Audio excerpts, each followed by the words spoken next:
आज की तारीख में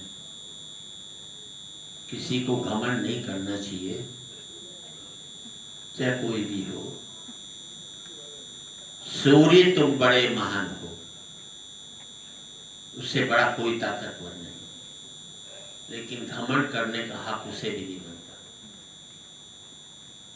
सूर्य तुम बड़े महान हो, तुम्हारी महानता को मैं मानता हूं, तुम्हारी ताकत को मैं स्वीकारता हूं, क्योंकि तुम सुखा देते हो नदियां, नाले, पोखर, झरने, तालाब।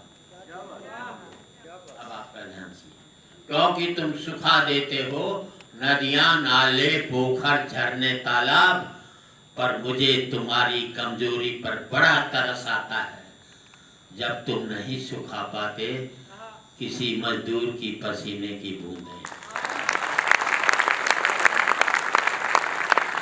वहां सबसे कमजोर पड़ता है वो ताकतवर आदमी। और चार पंक्ति देख लो। आप लोग यहाँ पर काम करते हैं, मैं हरियाणा का हूँ। हरियाणा में बच्चे माँ बाप की 100% बात मानते हैं और किसी स्टेट में नहीं मानते। ये हमारा सौभाग्य है हरियाणा का। वो हरियाणा में बाप ने बेटे से कह दिया कल तेरा रिजल्ट आ रहा है, फेल हो जाए तो मुझे अपना बाप मत कहियो। छोरा बोला ठीक। अगले दिन बेटा आया, बाप ने पूछा क्या रिजल्ट रहा? बोले छोड़ना, राम प्रसाद क्या करेगा। इसे कहते हैं बाप की बात मानना। अच्छा, हमें अपने बेटों पर 100% कॉन्फिडेंस होता है, आपको 60, हमें। वो हरियाणा में एक बाप अपने बेटे को कूट रहा था, और स्टेट में बच्चे पीटे जाते, हमारे यहाँ कूटे जाते। किसी ने बाप से पूछ लिया बेटे को क्यों कूट रहा है?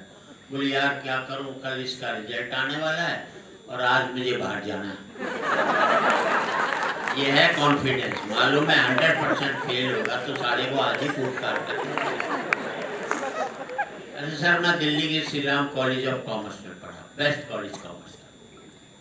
सेकेंड ईयर में मैं फेल हुआ। मैंने अपने बाप को 6 महीने तक पता नहीं लगने दिया कि मैं फेल हूं। इसे कहते हैं मैनेजमेंट।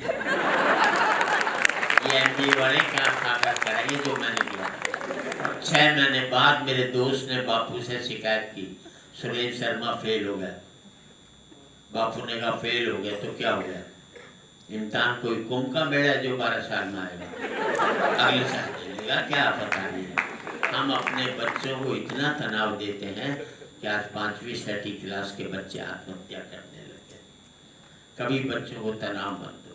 अच्छा, मैंने अपने बेटे से कह दिया था देख तू 50% से ज्यादा नंबर मत दे, क्योंकि मेरे 50 बनाए थे। ज्यादा लिया था जिंदगी भर चिढ़ाता है। 45% लिया, 95 लिया था अमेरिका भाग लेता, 45% लिया साला मुझे दिल्ली छोड़कर गाजियाबाद नहीं जाए।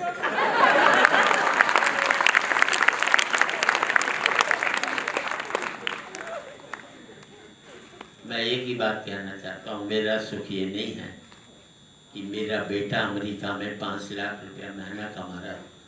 मेरा सुख ये है कि मेरा बेटा 50,000 रुपया महीना कमा रहा है, लेकिन शाम का खाना मेरे साथ बैठ कर खाता है। जिंदगी में पैसा एक सुख था, हमने एक मात्र सुख बनाकर अपनी जिंदगी में कितने कांटे हुए शायद हमको मालूम भी नहीं हुआ साहब। बस हम बच्चों को इतना लायक बनाते हैं, बाद में हम उनके लायक नहीं रहते। आज की समाज की सबसे बड़ी पीड़ा ये है। कभी करो ही मत ऐसा काम, ही मत करो। आप थाली की कीमत बढ़ा सकते, रोटी की थोड़ी बढ़ा सकते। रोटी थाली की कीमत बढ़ जाएगी, रोटी की कीमत कम होती चली जाएगी। सोने की थाली कर दो, ढंग से खाना खा सकोगे, सूखी रोटी खाओगे, वाइल्ड वेजिटेबल खाओगे, डायबिटिक हो जाएगी, मिठाई नहीं खाओ पाओगे, हार्ड बेड पर सोओगे, जो गरीब सोता है उसी तरह से आपकी जिंदगी है। और आपको बताओ, थोड़ी टिप्स देना चाहता हूँ। देखो पतियों, जब भी घर में घुसो मुंह लटका करके, उदास होकर के घुसो, लुगाई समझ जाएगी कंट्रोल में। हंसकर घुसोगे 50 सवाल करेगी किसके साथ बैठा था, घर में ही सूजा पड़ा रहता है, बाहर कैसे हंसकर आया बताता भाई। उसे लगता है मेरे जीते जी इसकी हंसने की हिम्मत कैसे हो। ये जो जिंदगी की सच्चाई वो है। और एक और मैं आपको बताता हूँ, जिन दिनों हम बर्बाद होते जा रहे हैं, एक तो हम जो सुबह दौड़ लगाते हैं, जिम जाते हैं, एक्सरसाइज करते हैं, ये बंद तो आपकी जो काम है उसके हिसाब से एक्सरसाइज होनी चाहिए, वो बहुत नुकसान पहुंचाओगे।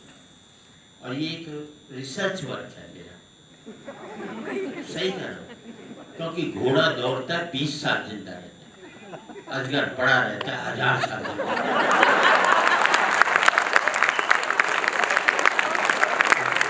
तकनीकी ज्ञान और आप सब तो धर्म को मानते ही हैं।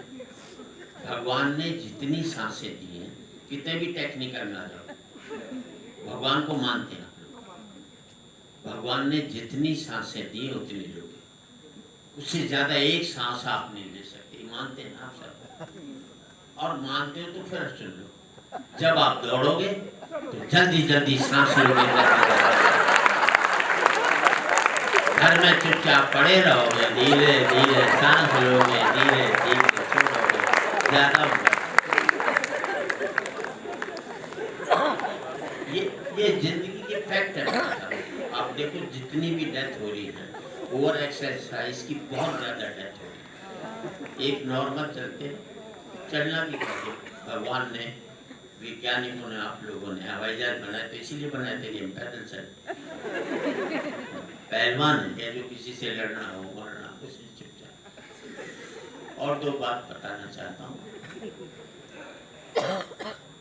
सबसे बड़ी, आप लोग इस यहाँ काम कर रहे हैं, काम महत्वपूर्ण होता है जिंदगी में, बस इतना ध्यान रखें आप। अभी तो खैर मोदी जी ने ऐसी बात कह दी, मैंने भी शादी वाले दिन अपनी पत्नी से ऐसी बात कही थी, आज तक मुझे कटघरे में नहीं खड़ा कर सकते। मोदी जी को नहीं, बात ऐसी मुंह से निकालो। मोदी जी ने कह दिया अच्छे दिन आने वाले, ना तारीख बताई ना सन बताई। मैंने भी अपनी लुगाई से 50 साल पहले कहा था तुझे प्यार करूं, रोज पूछती कब कर। भाई मोदी जी, बुलंदियों पर हमने पहुंचा दिया है, टिके रहना तुम्हारा काम। किसी भी नेता से कुछ एक्सपेक्ट ही मत करो, ना नेता से और ना उससे जो घर में है। उसको बस देने की सोचो, नहीं देने की क्यों भाई, पढ़ मैं रहा हूँ, फोटो उसकी खींच। ये उनका इनडायरेक्ट तरीका अपमान करने का।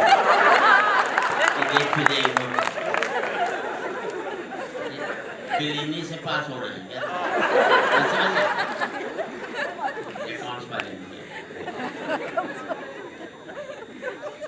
और 4 पंक्ति मैं देना चाहता हूँ आपको। और व्हाट्स योर हाइट? प्रसिद्धि, पद, पैसा, this is not your height, your depth is your height. अगर आपके पास डेप्थ नहीं तो आपकी हाइट का कोई नहीं, क्योंकि ऊंचाई नहीं होती है पतंग की, ऊंचाई होती है पेड़ की, कि जितना बड़ा होता है उतना ही धरती में गड़ा होता है। ऊंचाई नहीं होती पतंग, ऊंचाई होती पेड़ की, कि जितना बड़ा होता है उतना ही धरती में गड़ा होता है। जबकि पतंग की ऊंचाई टिकी रहती है दूर पे, जो कि होती है किसी और के हाथों में, जो जब चाहे उसे ऊंचा उठा दे, जब चाहे किसी से लड़ा दे, जब चाहे धरती पर गिरा दे। अब तुम ही सोच लो, तुम पतंग की ऊंचाई पाना चाहते हो या पेड़ की? क्योंकि पेड़ की ऊंचाई पाने के लिए धरती में गड़ना जरूरी है, और पतंग की ऊंचाई पाने के लिए किसी के हाथ और के हाथों में अपनी डोज देना आपकी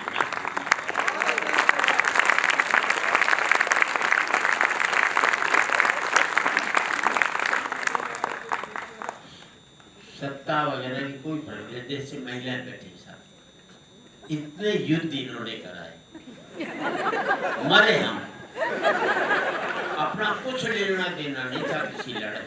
पूरी महाभारत द्रौपदी जी ने करी, अगली बाल खोल करके बैठ गई थी।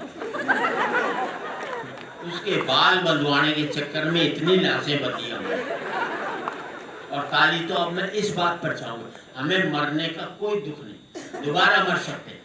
तकलीफ इस बात की है कि बाद में द्रौपदी जी ने हमें सॉरी तक नहीं बोला।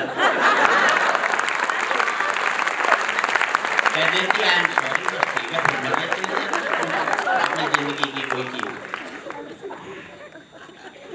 अब ये देखिए इतने महिलाएं बैठी, एक की सूट एक की साड़ी दूसरे से नहीं मिली, एक की नहीं मिली। और आदमी साड़ा तीसरा डिजाइन नहीं हमारे पास। और 90% तो कमाई हमारी। अगर महिलाएं कमा रही होती तो पति लोग तो कच्चे बनियान में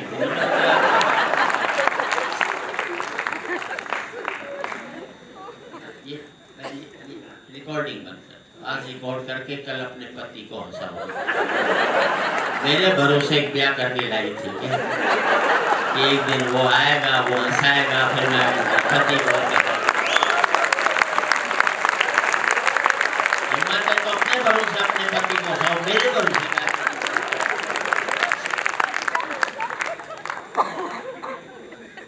और सबसे बड़ी बात मैं आपको बताना चाहता हूँ, जो कि मुल्क के लिए बहुत जरूरी है। बस एक ही बात है, राजनीति में कभी भी जिंदगी में किसी पर भरोसा मत कर लेना। हमारा एक ही अपराध रहा कि हमने पार्टियों को वोट देना शुरू कर दिया। अगर हम अच्छे व्यक्ति को वोट देना शुरू कर देते तो हर एक पार्टी वाले अच्छे व्यक्ति को टिकट देना। तो इस मुल्क में पार्टियां चुनाव हारती, मुल्क कभी भी चुनाव नहीं हारता। जो भी जीत कर आते। अब मेरे पास समय इतना कम बचा है, कितनी देर है बस आने में? नहीं, बीच में उठ करके इस तरह अपमानित करके पीट तो इस समय इन्हें अपने अंदर जो है पत्नी की फोटो दिखाई दे रही है। कहाँ रह गया था, बस निकल गया तो प्राण ऊपर ही निकल जाएगा। और 4 पंक्ति आप सुन लीजिए। इन 4 पंक्तियों में घराड़ी कह रही है, ए जी थारो दोस्त रमेश अपनी घराड़ी से कितनो प्यार करे है, थे भी अहिया कर सकोगे। मैं बोलो मेरी तो किस्मत ही खुल जाएगी, पर पूछ ले रमेश की घराड़ी तैयार हो जाएगी।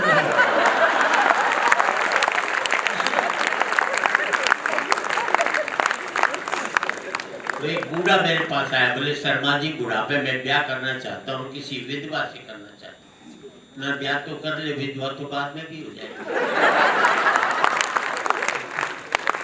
सकारात्मक जिंदगी जियो, कभी भी नेगेटिव जिंदगी जियो ही मत कभी।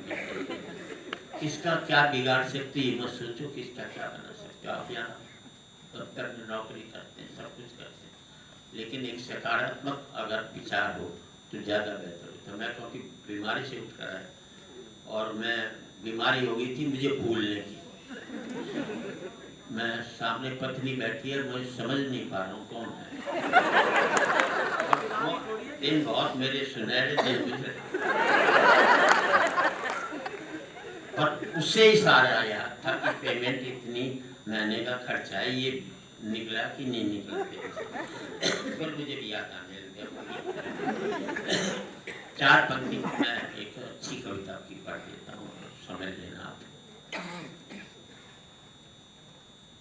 जिंदगी में मैं एक ही बात कहना चाहता हूँ, जितने भी अरबपति हैं उनसे एक ही बात कहना चाहता हूँ यार, मत दो मंदिरों में करोड़ों रुपए।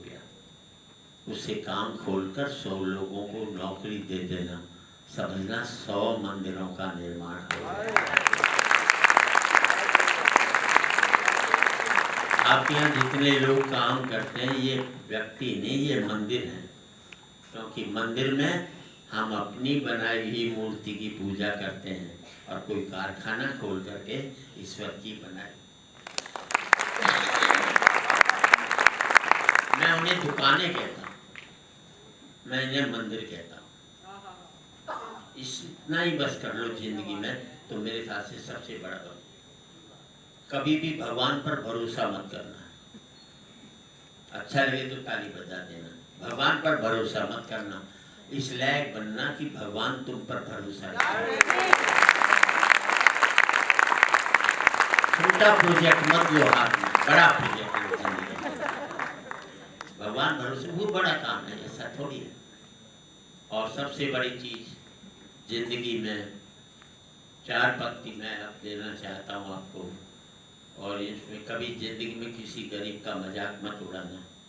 ईश्वर ने जिसको दिया है सब महत्वपूर्ण है। अमेरिका जाइए, सारे भारतीय दुखी मिलेंगे, सबके पास पैसा है। कोई आकर सुबह ये नहीं कहता सेठ बड़ा भूखा मुझे रोटी खिला दे। और याद रख लेना, अमीरी की अकड़ तभी तक रहती है जब तक गरीबी उसे निहारती है। निहारना बंद कर देगी तो अकड़ भी खत्म हो जाएगी। नदी ने अगरते हुए कुएं से कहा तेरी क्या औकात है तुझे पता है? कहाँ नदी है कहाँ कुआं? अब कुएं का जवाब सुनो। नदी ने अगरते हुए कुएं से कहा तेरी क्या औकात है तुझे पता है? वो हाथ जोड़कर बोला बहन जी भटकाव और ठहराव में कुछ तो फर्क होता है। वो हाथ जोड़कर बोला बहन जी भटकाव और ठहराव में कुछ तो फर्क होता ही है। फर्क इतना ही है कि तुम प्यासे के पास जाती हो और प्यासा मेरे पास आता है। तुम ऊपर से नीचे की ओर जाती हो तो मीठे से खारी हो जाती हो, मैं नीचे से ऊपर की ओर आता हूँ तो मीठा खारी। अपने लेवल से आप ऊपर उठोगे तो मीठे हो जाओगे, अपने लेवल से खारे नीचे गिरोगे तो आप भी खारे हो।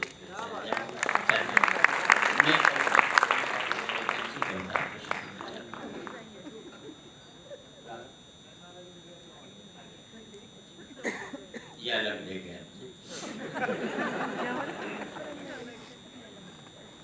अभी देखिए इस मुल्क में तरक्की तो बहुत हो रही है। मुझे भी अमेरिका भेजा गया कि एनआरआई को मनाऊं मैं कि वापस पैसा ले करके आओ, अपने को तो गिरना ही है, बाकी तो कुछ हो ही नहीं सकता। मैंने उनसे पूछा लेकर गए क्यों थे? कभी इस पर सोचोगे कि उनको क्या मजबूरी पड़ी कि उनको अपना पैसा बाहर लगाना पड़ा? अगर यही सुविधा देती तो फैलती। उस पर ये कहना रही एक सीधी सी करता साहब, एक आदमी को यमदूत ऊपर ले जा रहे, बीच में उसने देखा लड़कियां डांस किया रही हैं, विस्की पी जा रही, वहां नहीं उतारा और ऊपर ले गए। ऋषि मुनि हवन पूजन वहीं उतारते। बोले क्या? बोले साहब ये स्वर्ग है, तुम्हें यही रहना।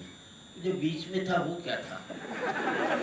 बोले जी वो तो नरक था। बोले मुझे वहीं उतार दो। उसे वहीं उतार दिया। उसने 2-4 घूंट विस्की के पिए, लड़की के साथ डांस किया, फिर एक दरवाजा खोल करके अंदर घुसा। एक दरवाजा खोल करके उसमें देखा 2-4 राक्षसों ने उसे पकड़ा और जलती हुई कढ़ाई में डालने लगे। बोले साहब ये क्या है? बोले साहब ये नरक है, यहाँ यही है होता। बोले बाहर क्या था? बोले वो हमारा पब्लिसिटी डिपार्टमेंट। तो एक बार एनआरआई आ जाओ, बाद में तो हमें मालूम है बेचारों को, मैंने कहा डालना। अभी क्या है बताऊं मैं आपको, हमारे बच्चे कंट्रोल में रहते हैं। अमेरिका जाइए, माँ बाप की छाती पर डिस्को करते हैं, क्योंकि पहली क्लास में टीचर बच्चों को पढ़ा देता है, माँ बाप चाटा भी मारे तो 911 को फोन करते हैं। बच्चों को अमेरिका में पीटना कानूनी अपराध है, जो पीटता उसे जेल में। हिंदुस्तान में ये कानून बना दो, सुबह माँ जेल में जाओ, शाम को बाहर जाओ, बच्चे दोनों का नंबर बांधे, घर में टिकट नहीं। अच्छा हिंदुस्तानी बाप अगर बेटे को नहीं कूटे तो उसकी आत्मा नहीं शांति, क्योंकि उसके बाप ने उसे कूटा तो बदला निकालता। मेरे दोस्त अमेरिका में रहते हैं, उन्होंने अपने बेटे के चांटा मार दिया, हरियाणा का था। बेटे ने पुलिस को फोन कर दिया, पुलिस आ गई, बाप को पकड़ ली, जेल में ठूस दिया। बेचारा जेल काट कर आया, बच्चे को मना कर लिया, बड़े प्यार से 10-11 महीने बाद छुट्टी तो हिंदुस्तान। तो दिल्ली हवाई अड्डे से बाहर निकलते ही बाप ने जूता निकाला और बच्चे को घर तक कूटता हुआ ले गया, साले और करता नहीं। हंसने की बात है, तब मुझे पता लगा ये अमेरिका में जो भारतीय वो हर साल हिंदुस्तान क्यों। पहले मैं यही समझता था देश में, तब पता लगा बच्चे कूटने के लिए, क्योंकि हमारे यहाँ कूटने की बहुत बड़ी चीज। अभी मैं कल कलकत्ता जा रहा हूँ, उनका फोन आया, कैसे आ रहे, मैंने एयर इंडिया से। बोले नहीं, वो प्राइवेट एयरलाइन से आना टाइम पर आती। मैं भैया मैं तो एयर इंडिया से जाता हूँ। बोले क्यों? मैंने भाई अपने उम्र की एयर होस्टेस उसी मैं अगर यही हालत रही तो 5 साल बाद एयर इंडिया की एयर होस्टेस पूछेगी, बोले बेटा चाय पिए। ऐसे लगता ही नहीं एयर इंडिया में जाए, ऐसे लगता है जैसे मुरारी बाबू की कथा सुने। तो हर एक आदमी आँख बंद करके बैठता, तो आँख खोलते एयर होस्टेस दिखाई, और एयर होस्टेस आँख बंद करती। मैं तो जितनी भी महिलाएं उनसे कहना चाहता हूं, अपने पति को एयर इंडिया में भेजो। साड़ा जैसा जाएगा वैसा ही लौट कर जाएगा, क्योंकि एयर इंडिया में आदमी गजल गाता हुआ जाता है, भजन करता हुआ लौटता है, जैसे माँ बहनों के साथ सब। और किसी ने ठीक ही कहा, जब आप ऊपर जा रहे हैं तो आपका रहना। अच्छा, मेरे बगल में वैसा भी एक मारवाड़ी बैठ गया। बोले शर्मा जी मर गए। मैं क्यों मर गया? बोले दिल्ली से कलकत्ते का भाड़ा हो गया 5,000 रुपये का, मर गया। मैं 5,000 में मर गया? बोले हाँ। मैं बता, तू अपनी लुगाई को महीने का कितना पॉकेट मनी देता? बोले जी 1 लाख रुपया महीना। मैंने बैंक में पॉकेट मनी? बोले हाँ। मैं एक बात बता, आज तक तने तुझे तेरी लुगाई ने हंस करके खाना खिलाया, नाश्ता कराया? बोले ना। और मैंने 5,000 रुपये में पराई लुगाई तुझे हंसकर खाना खिलाया, और क्या खाएगा किसी को? अगले के 1 मिनट में समझ में आ गई। बोले बहुत कम बात। इस देश में तो पति को समझाने वाला होना चाहिए, समझाए बैठा है कोई ऐसी बात नहीं, सब एक कविता है। ये राधा कृष्ण पर एक कविता है, एक अलग तीवर की। मैं युद्ध के समर्थन में नहीं रहता, मैं तो कहता हूँ अमृत वर्ष हमारा भी है, पाकिस्तान की। मैं युद्ध की तो सोच भी नहीं सकता, इतने साल शादी को हो गए, कब तक आदमी युद्ध लड़े? घर का युद्ध तो लड़ा नहीं जा रहा, उससे लड़ने जा रहे। मैं सदा से महाभारत युद्ध के खिलाफ रहा। एक छोटी सी सोच दे रहा हूँ साहब। 5 लोगों को घर चाहिए थे, आपने 50 लाख लोगों के घर उजाड़ दिए। उन बेचारों का क्या कसूर था जिनके मारे गए, जिनका कोई ना कोई देश की लड़ाई थी, आपके परिवार की लड़ाई में 50 लाख लोगों से ज्यादा मारे गए। ये कौन सी नीति है, कौन सा धर्म?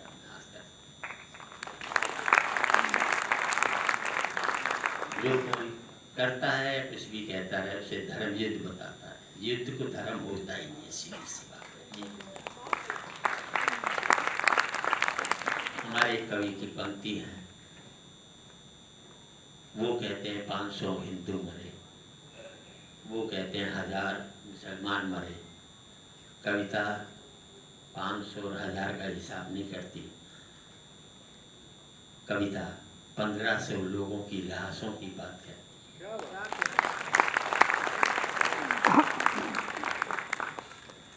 स्वर्ग में विचरण करते हुए मैंने सोचा, कृष्ण ने यमुना किनारे राह सजाए, बाद में वापस नहीं आए, पीछे मुड़कर नहीं देखा। और प्रेम का सबसे बड़ा नाम है तो राधा कृष्ण का आता है, मुझसे बड़ा कोई नाम। मेरा मानना है कृष्ण वैलेंटाइन डे अपना कृष्ण के जन्म वाले दिन क्यों नहीं? क्या कहने, उससे बेहतर कौन सी तारीख नहीं सकती? जो मूर्खता चली आ रही है चले। मैंने सोचा स्वर्ग में राधा कृष्ण आमने सामने टकरा जाए तो राधा कुछ सवाल तो करेगी, ऐसी क्या बात थी? पीछे मुड़कर नहीं देखा, सवाल तो कर सकती है ना कोई। स्वर में विचरण करते हुए अचानक एक दूसरे के सामने आ गए, विचलित से कृष्ण और प्रसन्न चित्त सी राधा। शब्द पर गौर करना, कृष्ण इसलिए विचलित थे, प्रेम से अलग होकर गए थे, राधा इसलिए प्रसन्नचित्त थी कि प्रेम में डूबी। थोड़ी ताली बजा दो, क्योंकि मैं बीमारी से निकला।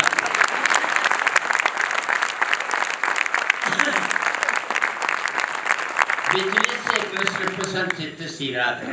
राधा मुस्काई, कृष्ण शक पकाए, इससे पहले कि कुछ कह पाते बोल उठी राधा, कैसे हो द्वारकाधीश? अब आपकी तालियां चाहिए।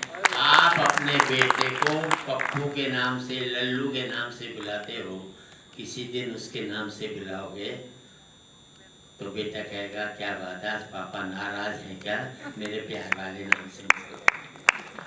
कैसे हो द्वारकाधीश? जो राधा उन्हें कान्हा कान्हा कह करके बुलाती थी, उसके मुख से द्वारकाधीश का संबोधन कृष्ण को अंदर तक घायल कर गया। फिर भी अपने आप को संभाल लिया, बोले राधा से, मैं तो तुम्हारे लिए आज भी कान्हा हूँ, तुम तो द्वारकाधीश मत कहो, आओ बैठते हैं, कुछ मैं अपनी कहता हूँ, कुछ तुम अपनी कहो। सच कहूँ राधा, जब भी तुम्हारी याद आती थी, इन आंखों से आंसुओं की बूंदें निकल आती थी। और अब आप राधा के जवाब पर आपका आशीर्वाद। सच कहूँ राधा, जब भी तुम्हारी याद आती थी, इन आंखों से आंसुओं की बूंदें निकल आती थी। बोली राधा, मेरे साथ ऐसा कुछ नहीं हुआ, ना तुम्हारी याद आई, ना कोई आंसू बहा, क्योंकि हम तुम्हें भूले ही कहाँ थे जो तुम याद आते, क्योंकि हम तुम्हें भूले ही कहाँ थे जो तुम याद आते। और इन आंखों में सदा तुम रहते थे, कहीं आंसुओं के साथ निकलने जाओ इसलिए रोते थे। और इन आंखों में सदा तुम रहते थे, कहीं आंसुओं के साथ निकलने जाओ इसलिए रोते भी नहीं थे। कृष्ण कुछ कड़वे सत्य सुन पाओ तो सुनाओ, कान्हा से द्वारकाधीश बनने पर या प्रेम से अलग होने पर तुमने क्या खोया, उसका एक आईना दिखाओ। अब आपका आशीर्वाद चाहिए। तुमने क्या खोया, उसका एक आईना दिखाओ। कृष्ण, कभी सोचा इस तरक्की में तुम कितने पिछड़ गए? यमुना के मीठे पानी से जिंदगी शुरू की और समुद्र के खारे पानी तक। यमुना के मीठे पानी से जिंदगी शुरू की और समुद्र के खारे पानी तक पहुंच गए। एक उंगली पर चलने वाले सुदर्शन चक्र पर भरोसा कर लिया और 10 उंगलियों पर चलने वाली बांसुरी को भूल गए। 10 उंगलियों पर चलने वाली बांसुरी को भूल गए। जब तुम प्रेम से जुड़े थे कृष्ण, तो जो उंगली गोवर्धन पर्वत उठाकर लोगों को विनाश से बचाती थी, प्रेम से अलग होने पर वही उंगली क्या क्या रंग दिखाने लगी, सुदर्शन चक्र उठा करके विनाश के काम आने लगी। अंग वही होता है, जब प्रेम से जुड़ता है तो विकास करता है, जब वो प्रेम से अलग होता है तो वही विनाश करता है। आपका आशीर्वाद चाहिए। कृष्ण, कान्हा और द्वारकाधीश में क्या फर्क होता है बताऊं? कान्हा होते तो तुम सुदामा के घर जाते, सुदामा तुम्हारे घर कभी नहीं। और जिस बात के लिए पूरी करता हूं, इतने कथावाचक आए, किसी ने इस बात का उल्लेख नहीं किया। हजारों साल से मैंने जिस बात को उठाया उस पर आपका आशीर्वाद चाहूंगा, आपका ध्यान चाहूंगा। कृष्ण, तुम तो सभी कलाओं के स्वामी हो, गीता जैसे ग्रंथ के दाता हो, नीति निर्माता हो, धर्मशास्त्र के जानकार हो, पर महाभारत युद्ध में ये क्या निर्णय लिया? अपनी पूरी सेना कौरवों को सौंप दी और अपने आप को पांडवों के साथ कर लिया। अब आपका ध्यान चाहिए, सेना तो आपकी प्रजा थी, राजा उसका पालक होता है, उसका रक्षक होता है। आप जैसा महाज्ञानी उस रथ को चला रहा था जिस पर बैठा हुआ अर्जुन आपकी प्रजा को ही मार रहा है।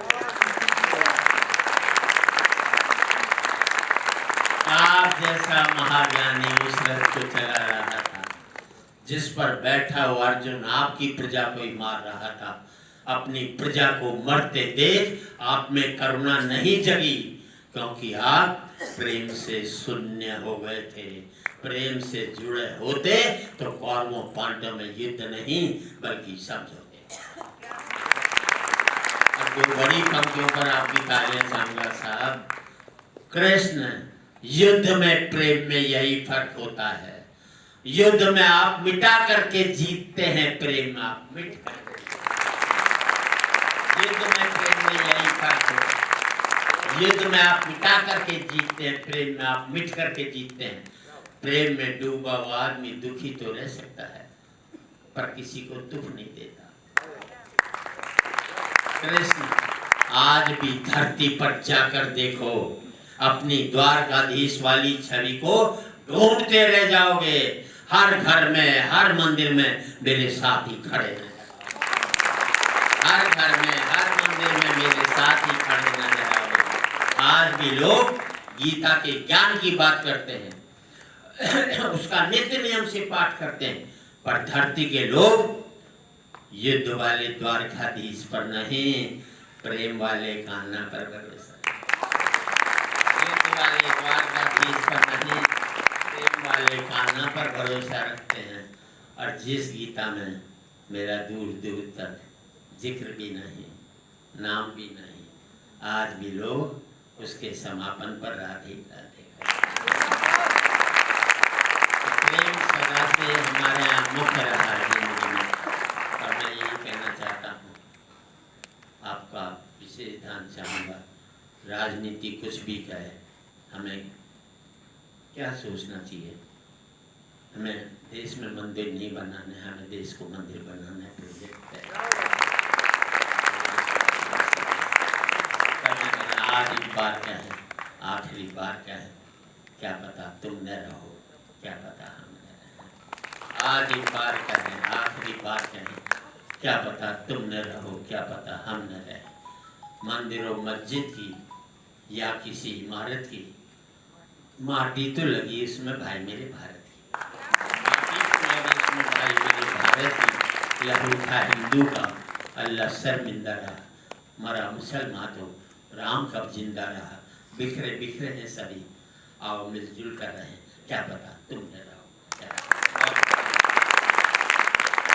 सच्चा अपना प्यार के साथ जहाँ का डर जो बल के गुलिस्ताने वफा में हम अब हम पिछड़ रहे तो बहुत रंज मत करो, अगली बार आए तो फिर से मिलेंगे। जय